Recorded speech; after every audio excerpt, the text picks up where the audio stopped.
ये जो कांवड़िया की यात्रा के बारे में जो राजनीति हो रही है, ये हमें विकसित भारत की ओर तो नहीं ले जाएगी। अगर हम चाहते हैं कि ये देश एक मॉडर्न देश बने, एक विकसित देश बने, तो प्रधानमंत्री जी को चाहिए, गृह मंत्री जी को चाहिए, मुख्यमंत्रियों को चाहिए कि ऐसे विवादित मुद्दे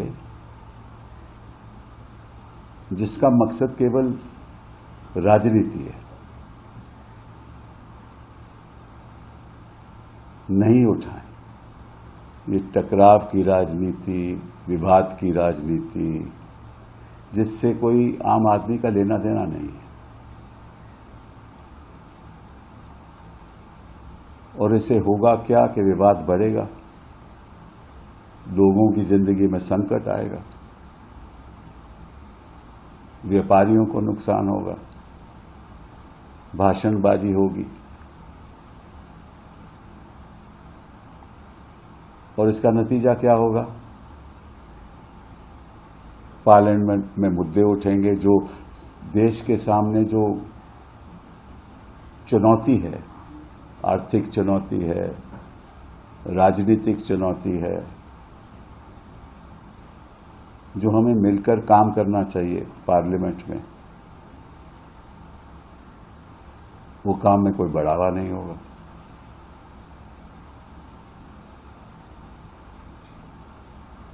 तो मुझे ये समझ नहीं आता कि हमारे जो देश में उच्च स्तर पे लोग जो बैठे हुए हैं, वो इस बारे में क्यों नहीं सोचते? क्योंकि अब 3 चुनाव आने वाले हैं और इनको लगता है कि कुछ ना कुछ ऐसा करना पड़ेगा जिससे ऐसे इस किस्म के विवाद उठें और तनाव हो और किसी एक दल को राजनीतिक फायदा हो और किसी को नुकसान हो। और नुकसान तो किसी का होता नहीं है, नुकसान तो जनता का होता है, वो भी गरीब आदमी का होता है। जो 2 पैसे कमाना चाहता है वो भी नहीं कमा पाएगा। जितनी भारी समस्या बेरोजगारी की आज देश के सामने है, उस पर ध्यान दीजिए।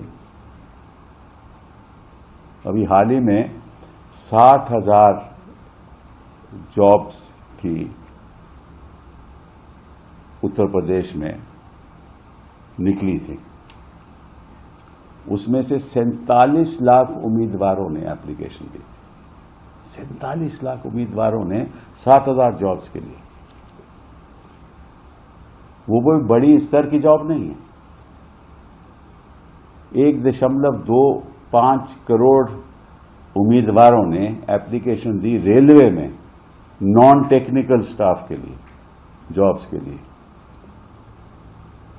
बिहार में प्रोटेस्ट हो रहे हैं कि बेरोजगारी है, उत्तर प्रदेश में हो रहे हैं कि बेरोजगारी है, हर जगह प्रोटेस्ट हो रहे हैं। और सरकार, मुझे तो ये समझ नहीं आती कि इन मामलों में सरकार आंख बंद किए हुए है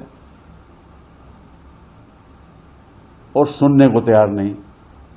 तो आप अगर आंख बंद रखोगे, कान बंद रखोगे और केवल भाषण ही देते जाओगे, तो उससे तो विकसित भारत नहीं बनेगा ना।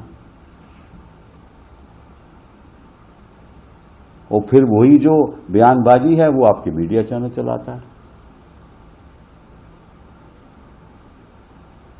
वो भी नजरअंदाज कर देता है जो देश के सामने जो मुद्दे बैठे हुए हैं।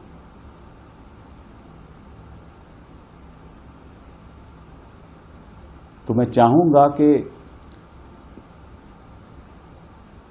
खास तौर पे मुख्यमंत्री उत्तराखंड के और उत्तर प्रदेश के कि जिन्होंने जारी किया है ना डायरेक्टिव,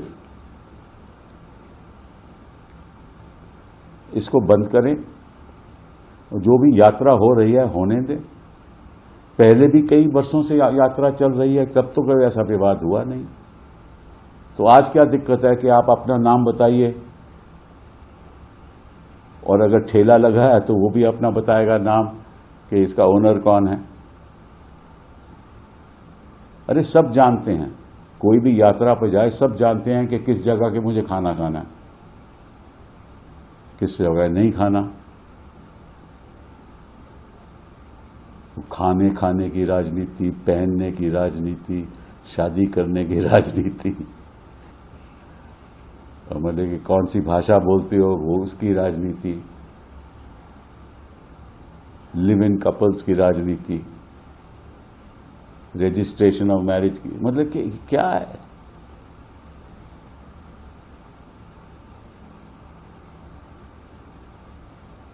और ये सरकार तो इसलिए बची हुई है कि रिजर्व बैंक ऑफ इंडिया ने इनको डिविडेंड के द्वारा लाखों करोड़ रुपए दिए हैं, 3.24 लाख करोड़। सरकार का फिस्कल डेफिसिट, अभी बजट पेश होने वाला है, उसके बारे में बात करें कि क्या क्या चुनौतियां हैं देश के सामने।